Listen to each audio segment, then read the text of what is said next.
Producer, director और film के lead actor Gurudatt जब इस गाने की कंपोजिशन को लेकर संगीतकार एन दत्ता और गीतकार मजरूह सुल्तानपुरी संग बैठे तो जोर इस बात पर था कि गाना फिल्म का फ्लैगशिप रोमांटिक सॉन्ग होना चाहिए जो पूरी फिल्म को ऊपर उठा दे और दर्शकों के दिलों में बैठ जाए।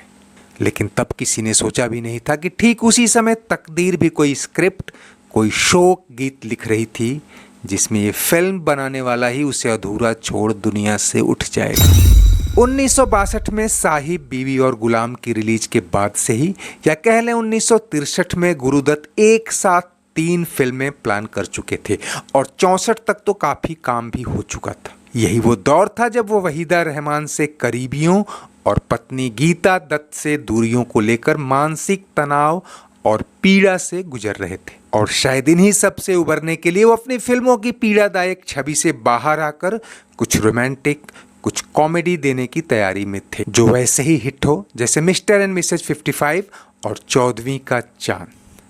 शायद यही सोचकर पहली बार उन्होंने वहीदा रहमान की जगह नई सनसनी साधना को हीरोइन लिया।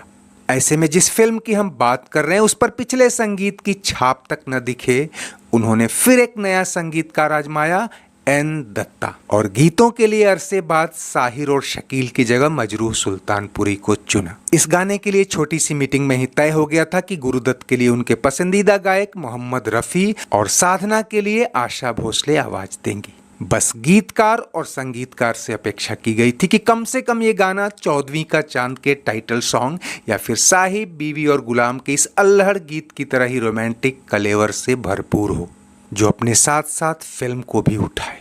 और जब मोहम्मद रफ़ी और आशा भोसले ने इसे रिकॉर्ड कराया तो सभी इस बात को लेकर आश्वस्त थे कि ये गाना तो फिल्म को उठा ही देगा। गुरुदत्त इस गाने को बार बार सुनते थे और साथियों से कहते कि कुछ हो या न हो ये गाना तो सबसे पहले शूट कर लिया जाए। कितना रंगीन है ये चांद सितारों। गाना शूट हुआ और फिल्म भी करीब आधी बन चुकी थी। नाम था पिकनिक।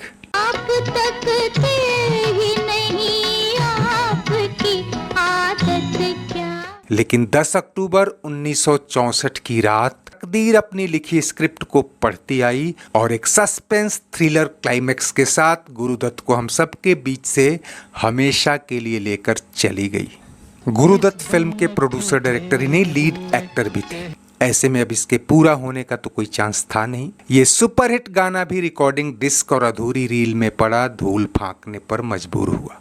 लेकिन दोस्तों, कई बार वर्षों से मिट्टी में दबे बीज भी माकूल मौसम पाकर धरती का सीना फाड़ बाहर निकल आते हैं। इस बेहतरीन कल्ट गाने को भी करीब 20 साल बाद पर्दा नसीब हुआ, हालांकि उससे पहले ही लोगों की जुबां पे चढ़ता आया था।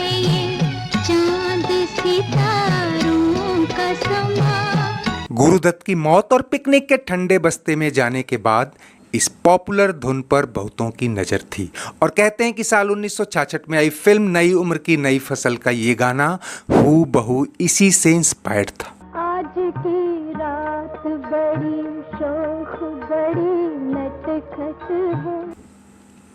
हालांकि इसका संगीत तैयार किया था रोशन ने और गीत लिखे थे मशहूर कवि नीरज ने। फिल्म में इसके मेल और फीमेल 2 वर्जन थे जिसे मोहम्मद रफ़ी और आशा भोसले ने ही गाया था। तेरी मांग सितारों से भरी जाए। लेकिन ओरिजिनल गाने के क्या कहने, उस पर से जब इसे गुरुदत्त और साधना पर फिल्मा लिया गया हो तब YouTube का जमाना नहीं था, वरना ये अकेले ही करोड़ों रुपए कूट लेती। और दोस्तों, ये भी एक त्रासदी ही कही जाएगी कि गुरुदत्त को जीते जी नाम और शोहरत तो मिली, लेकिन उनकी ज्यादातर फिल्मों को कल्ट क्लासिक का दर्जा उनके मरने के बाद ही मिला।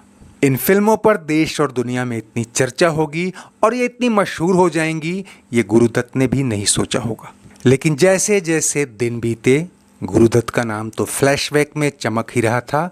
साधना ने एक के बाद एक हिट फिल्मों से पूरे 60 के दशक पर राज किया और इस गाने में उनका दर्ज होना भी इसकी आर्काइवल वैल्यू को बढ़ाता गया।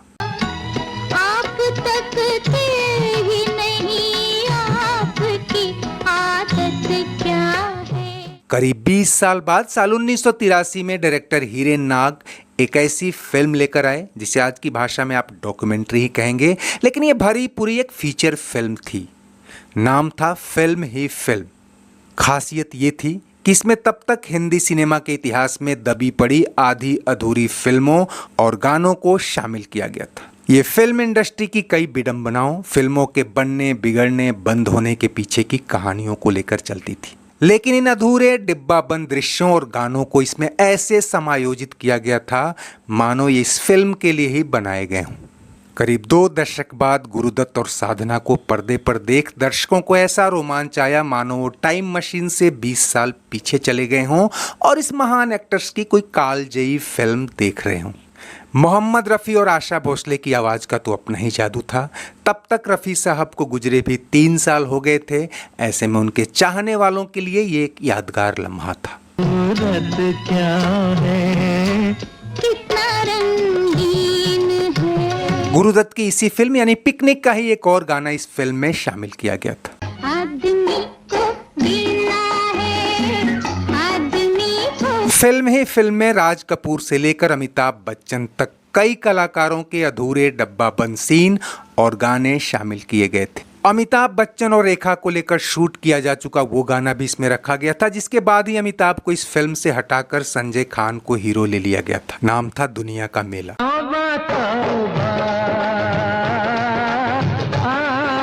साथ ही अमिताभ और रेखा की एक और डब्बाबंद फिल्म एक था चंदर एक थी सुधा का एक गाना इसमें शामिल किया गया था।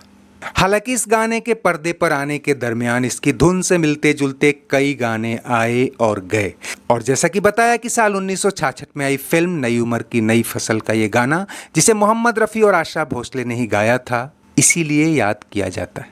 लेकिन इस ओरिजिनल गाने के क्रेडिट में ही इतने बड़े, इतने महान और इतने कालजयी नाम जुड़े थे कि आज इसे सुनकर भी ऐसा सुकून मिलता है जितना उस दौर के गाने सुनकर मिलता है।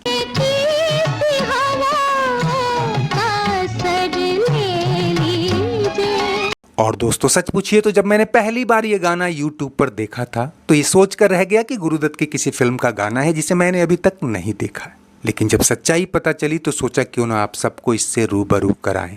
चमकते हुए चेहरे की चमक काफी है। तो इस कल्ट आर्काइवल गाने के साथ आज बस इतना ही। चलते चलते वीडियो लाइक और शेयर तो करें ही, अगर चैनल सब्सक्राइब नहीं किया है तो वो भी करते चले। कमेंट बॉक्स में आपकी हर राय का स्वागत है। शुक्रिया, नमस्ते, आभार। कितना